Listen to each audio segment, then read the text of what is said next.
Bonjour à tous, place à l'invité politique du 8h30. Bonjour Gérald Darmanin, Bonjour. ministre de l'Intérieur et des Outre-mer. Merci d'être avec nous ce matin sur LCI. Alors les heures qui viennent seront cruciales pour votre projet de loi sur l'immigration. À 17h, la fameuse commission mixte paritaire qui se réunira. Et hier soir, vous étiez aux côtés de la Première ministre à Matignon avec les Républicains. 2h30 de réunion. Est-ce que ce matin, vous pouvez nous dire accord, pas accord, ça passe ou ça casse ?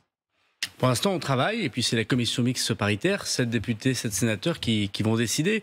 Mais disons que nous avons balisé le chemin pour trouver, à partir du texte du Sénat, les moyens, la possibilité de nous mettre d'accord, même si évidemment il y a encore beaucoup de détails à régler. À ce stade, on ne peut pas parler d'accord, mais on peut dire que ça avance positivement. Donc à ce stade, pas d'accord entre le gouvernement et les Républicains sur ce texte.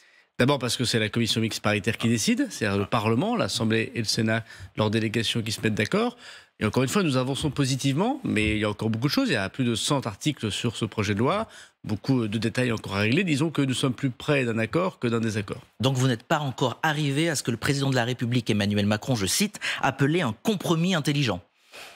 C'est difficile parce que c'est un texte évidemment très important, forcément un peu polémique, avec des mesures extrêmement fortes, la lutte contre les étrangers délinquants, la simplification administrative, l'intégration.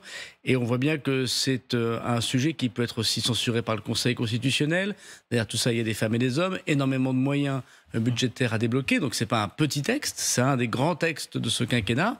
On peut dire qu'avec la réforme des retraites, voilà, c'est le deuxième grand texte de ce quinquennat. Donc il est normal qu'en quelques jours, en quelques heures, on ne remplace pas les 15 jours de débat qu'on aurait dû avoir à l'Assemblée nationale. Chacun comprendrait que ce ne serait pas normal, donc on continue à discuter jour et nuit. Alors si vous dites ce matin que vous n'êtes pas arrivé à un accord, ça veut dire quoi entre hier soir et cet après-midi 17h? Les LR font monter les enchères? Non, nous avons aussi, nous, nos lignes rouges. On ne veut pas accepter n'importe quoi. On est d'accord pour partir à partir du texte du Sénat. Ce texte du Sénat, c'est quoi? C'est les 27 articles initiaux du projet de loi du gouvernement. On ne change rien à ce qu'a fait le gouvernement. Évidemment, on peut changer à l'intérieur, c'est le principe du débat parlementaire. Par exemple, sur l'article des régularisations des personnes qui sont dans les métiers en tension, évidemment, c'est plutôt la version du Sénat que la nôtre que nous prenons. Mais enfin, il y en a quand même un.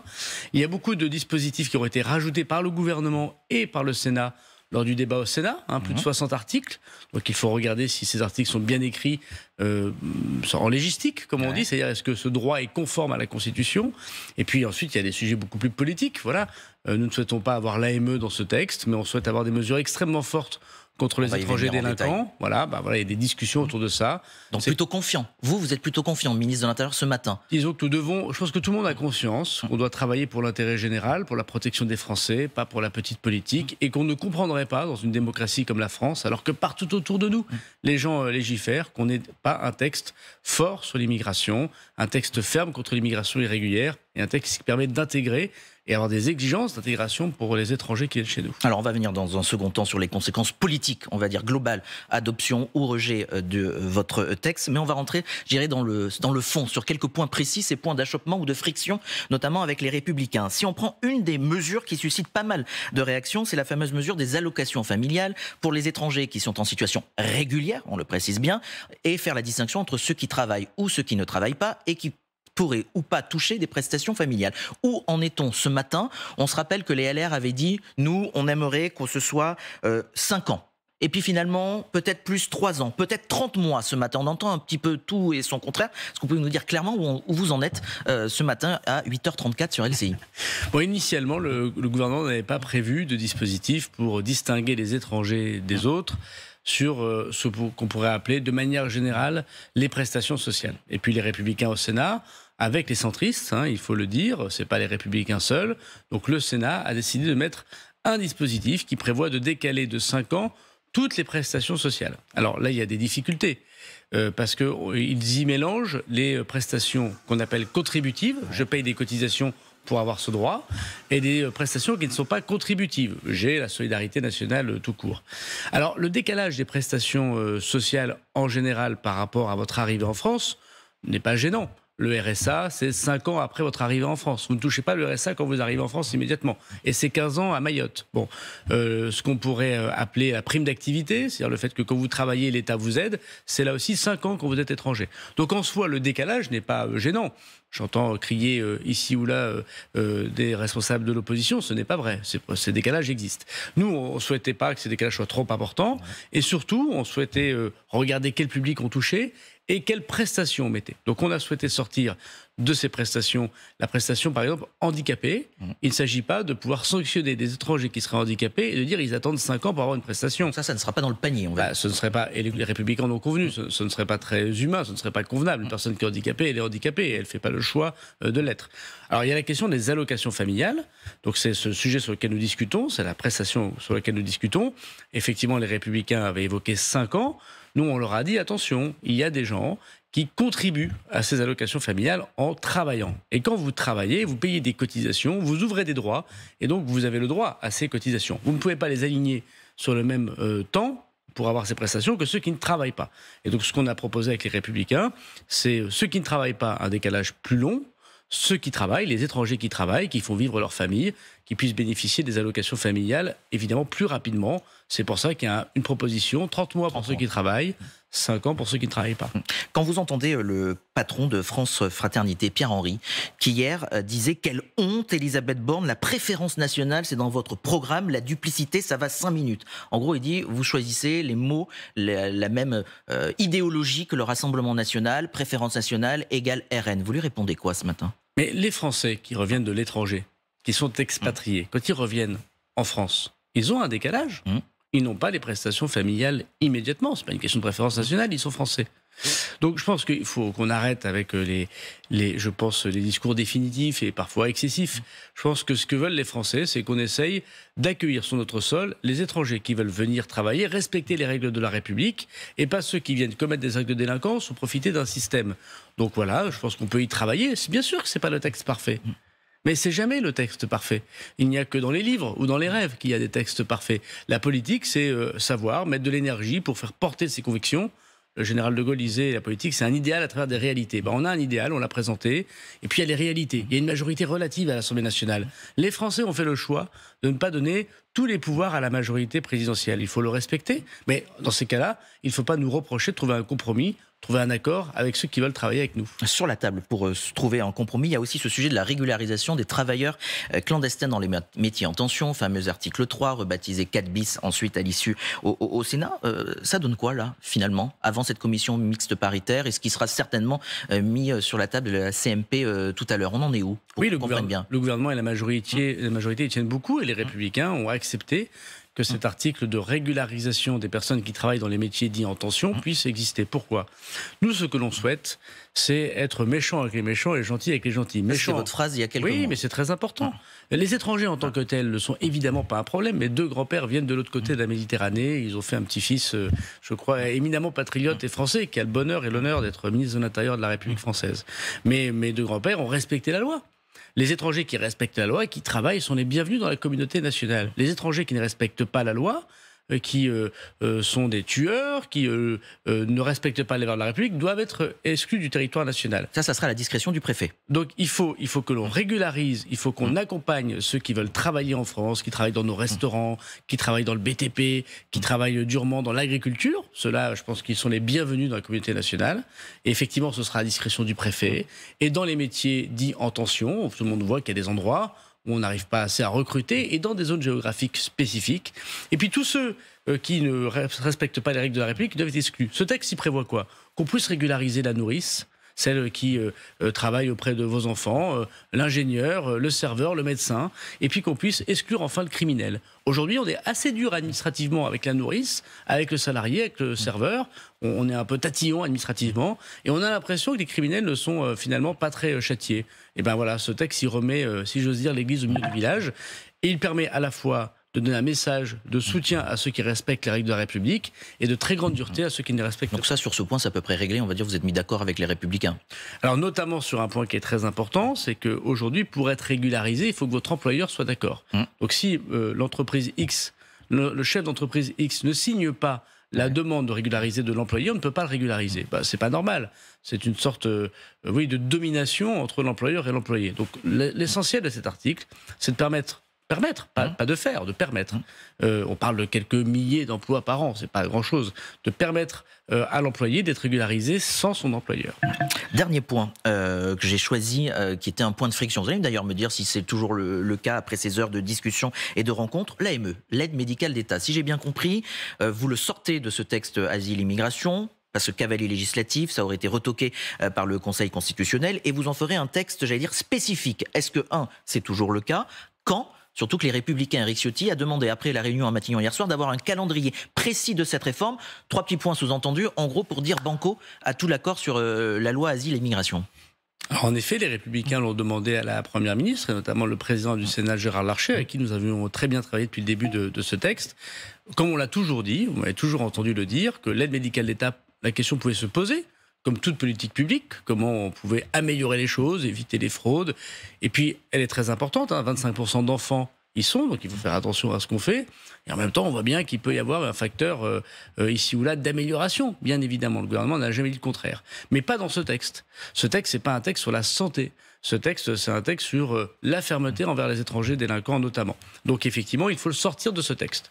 En échange, les Républicains ont demandé en effet qu'il y ait un calendrier. Donc la Première ministre s'est engagée à ce qu'au premier trimestre de l'année prochaine, donc avant le mois de mars prochain, le gouvernement présente des textes. Puisque nous avons commandé un rapport, vous le savez bien, qui est en ligne d'ailleurs sur le site du ministère de l'Intérieur. Patrick Stefanini et Claude Évin, exactement, un homme de droite, un homme de gauche. Un homme de gauche, qui ont fait un constat très intéressant pour dire qu'il y a des choses qui vont bien, puis des choses qui vont pas bien dans l'aide médicale d'État. Et donc on en parlera. Et ça servira de base donc à ce futur texte législatif. Exactement, voilà, ou réglementaire. Il y a aussi des mesures qui sont prises par le règlement. Mais en effet, donc ça, c'est au premier trimestre de l'année prochaine. Vous disiez il y a quelques instants, c'est pas un texte parfait. Est-ce qu'au final, c'est plus le texte de Gérald Darmanin revu et corrigé, ou ça devient le texte de la Première ministre, puisque la petite musique qui est lancée ces derniers jours, c'est de dire, regardez, ça se passe à Matignon, c'est Elisabeth Borne qui a pris les commandes, et plus le ministre. Ce qui compte, c'est que ce soit un texte pour les Français. C'est pas un texte pour Elisabeth Borne, pour Gérald Darmanin ou pour Éric Ciotti, c'est un texte pour les Français. Donc il faut des mesures très fortes. Aujourd'hui, c'est un texte avec les 27 articles du gouvernement. On y rajoute les mesures du Sénat. Donc c'est un texte qui est co-construit à partir du texte du Sénat, il faut bien l'avouer, mais dont les 27 premiers articles sont toujours initiaux. Ce qui compte, c'est avoir des mesures fortes. Et vous savez, moi je me bats. Alors parfois on fait des erreurs, parfois on réussit, mais je fais toujours ce qui me paraît juste. C'est très dur de faire adopter un texte sur l'immigration. Monsieur Collomb, qui avait une majorité absolue... En 2018. Oui, mais il a eu beaucoup de gens qui ont voté contre son texte. Pourtant la majorité était à la fois très importante et incontestable. Il y a toujours eu des débats, j'ai vu sur vos chaînes de télévision, des retours, la loi Debré, la loi Pasqua, la loi Chevènement. Il y a toujours eu des débats. L'immigration, c'est normal. Ça crée des polémiques parce que derrière, c'est pas un taux de croissance, c'est pas des subventions, c'est des femmes et des hommes et des enfants. Donc c'est normal qu'il y ait de la sensibilité. Et tout le monde savait que c'était très difficile. Au début, on m'a dit tu n'y arriveras pas. Après, on m'a dit tu vas fissurer la majorité. Non seulement on est en train d'y arriver, et en plus la majorité est restée unie jusqu'à présent sur l'intégralité des mesures que nous avons pu proposer.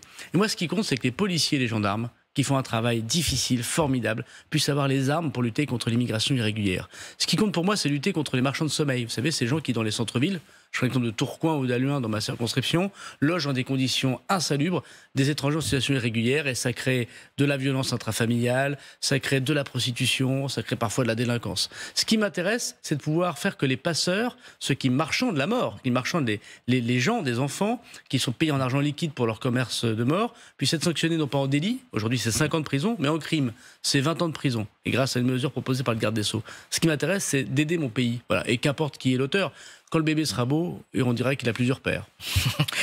On va imaginer plusieurs scénarios, parce qu'avant cette CMP, on est un peu, je dirais, dans une zone d'attente, dans un entre-deux. Si pas de fumée blanche ce soir, s'il n'y a pas d'accord, comme on dit, une CMP conclusive, une commission mixte paritaire, vous diriez quoi? Vous direz quoi? C'est la faute au LR? Peut-être un peu facile, la faute à nous, gouvernement, à moi, ministre de l'Intérieur, qui n'ai pas su aller trouver ce compromis?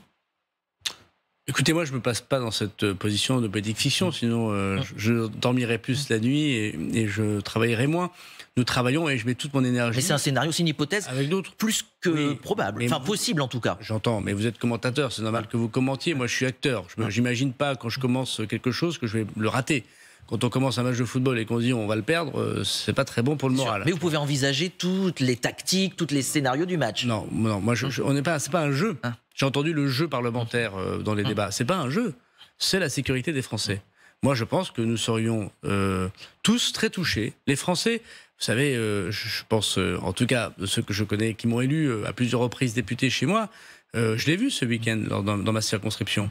Je me rappelle à Neuville-en-Ferrain, il y a une dame qui m'a dit on ne comprendrait pas que vous ne preniez pas de mesures. Voilà. Bon, à Paris, c'est un peu le bordel. Voilà, c'est le mot qu'ils ont utilisé. On voit bien que c'est parfois n'importe quoi. L'Assemblée ne veut pas discuter. Pourquoi on les a élus? Bon. Mais en tout cas, vous ne devez pas lâcher. Vous devez avoir un accord.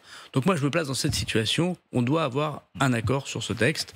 Et je pense que si nous avons un accord, vous pourriez aussi dire, finalement, bravo, vous avez réussi, malgré les difficultés, à trouver, avec un parti d'opposition responsable, les moyens de protéger les Français. Je pense que les Français nous pardonneraient pas de ne pas les protéger. Justement, vous diriez quoi à cette dame que vous avez croisée ce week-end, si au final, le texte, ok, il y a une CMP finalement conclusive, ça arrive au Sénat et à l'Assemblée, vous cherchez une majorité, cela doit être adopté, et si au final, pas de majorité, le texte n'est pas adopté. Vous lui dites quoi à cette dame? Vous dites quoi aux Français? Que j'ai été jusqu'au bout de mon combat, que j'ai mis toute mon énergie, qu'importe les attaques personnelles, les difficultés, ce qui compte c'est d'essayer et voilà, j'espère que l'Assemblée et le Sénat nous suivra.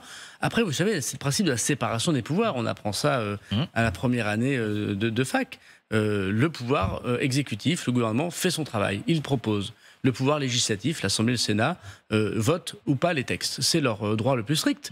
Mais je vois mal comment nous pourrions nous mettre d'accord sur un texte avec les républicains et les centristes, dans des conditions de grande tension internationale, dans les conditions d'augmentation d'immigration irrégulière, dans les conditions où les faits divers se multiplient à la télévision, et ne pas, quand on est député ou sénateur, adopter un texte qui protège les Français.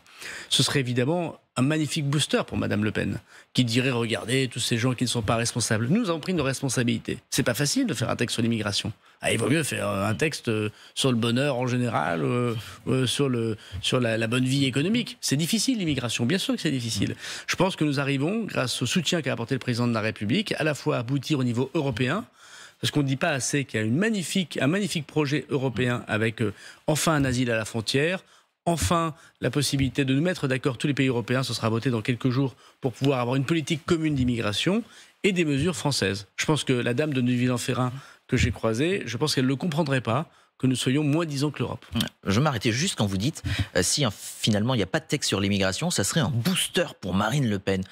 Vous pouvez aller un peu plus loin, ça veut dire quoi? Ça veut dire la voie, le chemin tout tracé 2027? Madame Le Pen et Monsieur Bardella, ils vivent des problèmes. Pourquoi ils n'ont pas voulu débattre à l'Assemblée nationale? Regardez quelques instants, c'est quand même intéressant. Voilà des gens qui sont présentés aux élections législatives pour être députés en faisant campagne pour dire avec nous l'immigration, vous allez voir ce que vous allez voir. Et quand le texte arrive, qu'on soit pour ou qu'on soit contre, il est très ferme ce texte, mais imaginons, quand ce texte arrive, non, surtout on ne veut pas en discuter. Cachez-moi ce sein que je ne saurais voir, cachez-moi ce texte que je ne saurais voir. Parce que évidemment, dans ce projet de loi, il y a beaucoup de solutions aux problèmes des Français. Quand on expulse 4000 étrangers délinquants de plus grâce à ce texte, c'est une solution pour les Français. Mme Le Pen, elle vit des problèmes. Le Rassemblement national, il vit des problèmes. Ce qu'il veut, c'est des problèmes. Moi, je ne connais pas quelqu'un de très heureux dans sa vie, dans son couple, dans sa famille, qui n'a aucun problème de sécurité, qui n'a aucun problème de pouvoir d'achat, dont la vie lui sourit. Il dit, tiens, je vais aller voter Rassemblement national. Non, il le fait parce qu'il a une colère, parce qu'il a une insécurité, parce qu'il a une difficulté. Donc, quand les gens... Pas parce qu'il a une adhésion. Je pense que ce n'est pas la majorité des électeurs du Rassemblement national. Quand il y a 35-40% de Français qui votent pour le Rassemblement national, je ne pense pas qu'il y a 35-40% de Français qui pensent comme Mme Le Pen. Je ne le pense pas. D'ailleurs, le fait est que quand elle se présente aux élections chez moi, par exemple, à Tourcoing, elle fait un très gros score. Quand quelqu'un apporte des solutions localement, à la mairie de Tourcoing, par exemple, elle fait un très petit score. C'est bien les mêmes électeurs. C'est bien qu'il y a des gens qui ont compris qu'il y avait des gens qui pouvaient apporter des solutions. Voilà. Et donc, Mme Le Pen, elle ne veut pas de ces solutions. Elle veut des problèmes. Elle veut la politique du pire, parce que le pire, ça la sert. Après, on constate, regardez autour de nous. Madame Meloni en Italie, est-ce qu'elle a réglé le problème de l'immigration? Non. Le Brexit, on nous a vendu la sortie de l'Europe des jours et des jours. Est-ce que ça marche? Non. Regardez en Angleterre, il n'y a jamais eu autant d'immigrés clandestins. Donc je pense que les solutions que nous apportons vont permettre très fortement, très concrètement de protéger les Français. Et ça dérange un peu le Rassemblement national. Comment se porte votre majorité? Est-ce que vous comptez sur tous les députés? Quand je dis majorité, c'est Renaissance, Horizon, Modem, François Bayrou, Édouard Philippe, leur parti, lorsque le texte arrivera dans l'hémicycle, dans les hémicycles au Sénat et à l'Assemblée. Vous serez tous unis, tous derrière ce projet, ce qui sera sorti de la CMP s'il sort un texte? Alors d'abord, j'ai vu que François Bayrou s'était exprimé on ne peut plus clairement dans le soutien de ce texte. Et moi, je le remercie. Avec quelques points de friction sur un ou quelques sujets. On a tous. Mais moi, le texte ne me convient pas à 100%. Voilà, mais c'est ça la politique. Il faut savoir faire un accord. On décide jamais tout seul. Le principe de la délibération, c'est de le faire à plusieurs. Donc oui, moi je respecte les convictions, bien sûr, du Modem et de François Bayrou, mais il soutient ce texte. Je le remercie. Édouard Philippe a déjà dit qu'il soutenait ce texte. Donc la majorité, oui, pour répondre à votre question, soutient ce texte. Après, est-ce qu'il y a unanimité? Je n'en sais rien. Il y a toujours des voix sur tous les textes. Moi-même, quand j'étais député, il m'est arrivé de voter différemment de mon parti. Parce que, voilà, on a des convictions, des sensibilités, un territoire qui répond à des choses différentes. Mais dans l'immense majorité des cas, ce sera le cas. C'est quoi, c'est une quinzaine de voix qui pourraient manquer? Je ne sais pas, nous verrons bien. En tout cas, notre travail à nous, c'est de convaincre. C'est de parler avec les parlementaires, d'essayer de répondre à leurs questions et de les amener vers ce vote. Jamais par la force, toujours par l'écoute et la conviction. Il y a des gens qui ont des sensibilités un petit peu différentes. Moi, je le respecte parfaitement. Après, je pense qu'il y a une grande solidarité, un grand soutien au président de la République, à la Première ministre, au gouvernement que nous sommes. Et les gens voient bien que c'est difficile. C'est difficile parce que les temps sont très difficiles et que par ailleurs, les Français ont voulu une majorité relative. Alors, on ne peut pas dire, on vous envoie une majorité relative, il faut que vous discutiez. Et puis quand on discute, on dit là, c'est trop long et c'est compliqué. Et quand on arrive, moi, je n'ai pas proposé de 49.3. J'ai dit, je veux discuter avec l'Assemblée. Et vous n'en voulez toujours pas? Mais non, mais bien sûr. Mais si nous ne sommes pas capables de choisir sur des sujets aussi importants, un débat et un accord, c'est-à-dire qu'on ne peut plus continuer comme ça. Si on multiplie les 49.3, on interdit le débat. Là, on ne peut pas dire qu'il n'y a pas eu de débat. Le gouvernement l'a voulu, l'Assemblée n'a pas voulu. Mais ça fait des semaines qu'on en parle. Donc, démocratiquement, je dis aux Français, regardez, nous travaillons devant vous, c'est difficile. Parfois, on a des échecs, parfois, on a des réussites. Parfois, on souffre un peu, mais c'est ce que vous souhaitiez. On va arriver à un accord. Et si pas de 49.3, comme vous le dites, et comme a priori c'est vers cela que se dirige le gouvernement, si le texte est rejeté, ça serait la plus sévère, j'allais dire, défaite du président de la République depuis son arrivée à l'Élysée. Comment vous, majorité, vous vous relevez de ça? Et est-ce que, j'allais dire, dans la séquence plus globale, depuis une semaine, depuis le rejet de cette motion de rejet préalable à l'Assemblée nationale, vous parlez de crise politique aujourd'hui? Vous avez une tendance au pessimisme, hein, ça c'est quand même intéressant.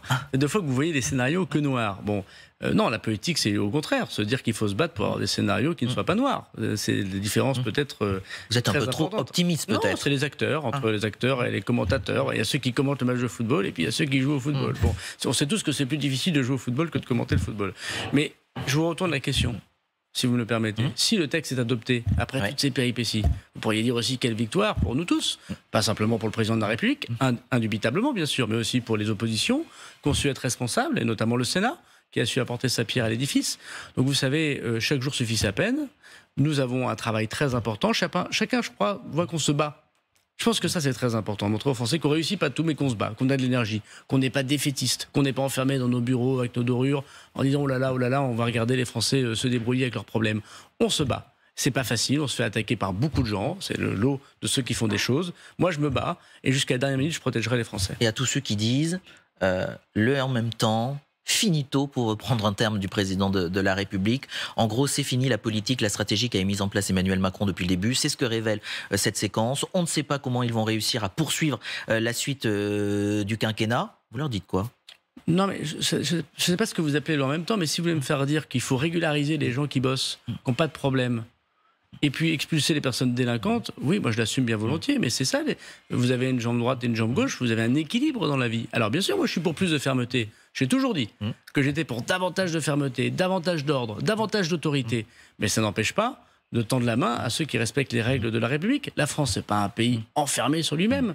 La France a toujours fait venir sur son sol des combattants de la liberté, les femmes chrétiennes de Syrie qui sont persécutées, des personnes qui méritent qu'on les accompagne. Et je pense que nous devons désormais être plus durs envers ceux qui nous crachent dessus. Voilà. C'est exactement ce que propose ce texte. Moi, je n'ai pas, me suis pas engagé dans la vie politique pour le Rassemblement national ou pour LFI. Je me suis engagé pour Philippe Séguin, voilà, pour le gaullisme. Et le gaullisme, c'est quoi? C'est l'intérêt général avant tout. Là, je suis heureux d'avoir un président de la République, mais aussi, je regarde le président Larcher, un Sénat qui pense à l'intérêt général. Emmanuel Macron a bien signifié il y a quelques jours, pas de dissolution. Certains dans la majorité, dans votre majorité, le réclamaient. Il a mis fin à ce débat pour le moment, en tout cas. Jordan Bardella, vous parlez du RN, lui a dit, attendez, moi je suis prêt pour aller à Matignon. Quand on voit les sondages pour les européennes ou le RN, sa liste, en tout cas conduite par Jordan Bardella, est en tête. Toutes les autres enquêtes d'opinion, les sondages qui sont faits, on voit que c'est le RN qui engrange dans ces derniers temps. Vous faites quoi d'abord la dissolution. Inverser, si je me passe de votre point de vue, la tendance? D'abord, la dissolution, c'est une arme du président de la République. Il l'utilise quand il le souhaite. Moi, j'ai jamais eu peur de retourner devant les électeurs. C'est normal, c'est sain. Les électeurs, ils décident, ils ont raison. Monsieur Bardella, le président aurait peur de faire des... Non, je parle des gens. Le président, il se présente pas aux législatives. De manière générale, vous me posez la question à moi. Ouais. Je dis, c'est une arme du président, c'est lui qui décide seul. C'est la volonté du général de Gaulle. Mais personnellement, moi qui suis élu, je me retournerais bien volontiers devant les électeurs si le président le décidait. Et je n'aurais pas peur de leur suffrage. Ils votent pour moi, je serais heureux de continuer à mettre mon énergie au service des Français. Ils votent pas pour moi, je fais autre chose dans ma vie. C'est pas grave, et c'est très bien. Personne n'est propriétaire de sa charge. La politique, c'est pas une profession à vie. Bon. Deuxièmement, M. Bardella, il faut savoir pourquoi il se bat. J'ai compris qu'il voulait être député européen. Maintenant, ce qui l'intéresserait, c'est d'être Premier ministre. Donc là, c'est pas extrêmement clair son ambition. Manifestement, c'est un jeu tactique personnel. M. Bardella, qui se présente aux élections législatives en Seine-Saint-Denis, où il est élu. Il n'arrête pas de dire qu'il est Seine-Saint-Denis. Moi, je ne l'ai pas vu une seule fois se présenter devant les électeurs de Seine-Saint-Denis aux élections législatives. Qu'il y aille, on verra bien s'il est député. Troisièmement, vous savez, ce qui compte, c'est regarder ce qui compte autour de nous.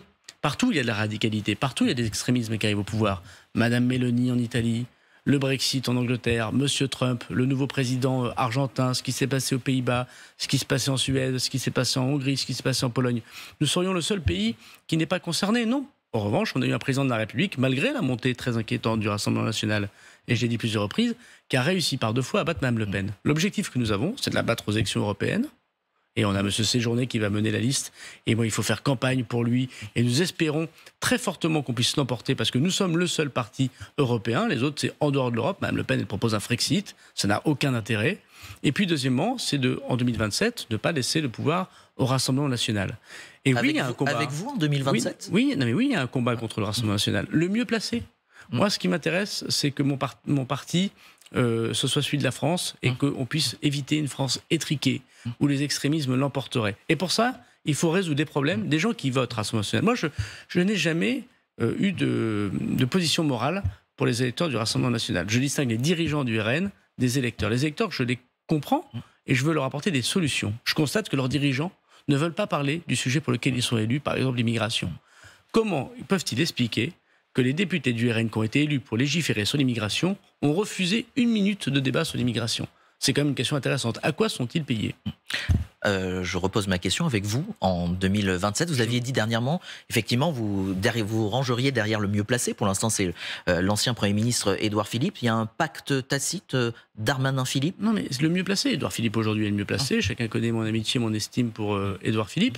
Mais ce n'est pas une question de partir en vacances avec quelqu'un, une élection présidentielle. C'est qui peut avoir le meilleur projet, le mieux préparé, et peut battre Marine Le Pen, très certainement, à l'élection présidentielle. Voilà, c'est ça qui m'intéresse. C'est trop tôt aujourd'hui. Je constate qu'Édouard Philippe est le mieux placé, mais on verra bien ce qui se passera dans 1 an, 2 ans. Vous savez, en attendant, on a énormément de travail. Et quand on est ministre de l'Intérieur, on doit se concentrer sur son travail. C'est ce que je fais, tout en m'intéressant évidemment à l'avenir de mon pays. Vous avez hâte de clore cette séquence sur ce sujet immigration? On a l'impression que le président de la République, lui, a envie d'en finir rapidement. Vous savez, ça fait la 4e année que je suis ministre de l'Intérieur. C'est assez rare, c'est difficile d'être ministre de l'Intérieur, c'est un très grand honneur. Moi, tous les jours, je me bats pour la sécurité des Français. Je n'ai pas que l'immigration dans ma journée. Il y a les courageux sapeurs-pompiers qu'on doit aider. Il y a les policiers, les gendarmes qui font un travail contre la délinquance. Il y a les préfets, il y a l'outre-mer. Voilà, il y a beaucoup de projets. Ça aura duré 18 mois sur l'immigration. Oui, mais c'est normal. Mais encore une fois, la dernière loi a eu lieu il y a 6 ans. Bon, le monde change. Regardez ce qui se passe au Sahel, regardez ce qui se passe en Syrie, en Afghanistan, regardez ce qui se passe dans le monde entier, à Lampedusa. Il est normal que sur une question extrêmement délicate, on prenne le temps. On arrive vers la fin.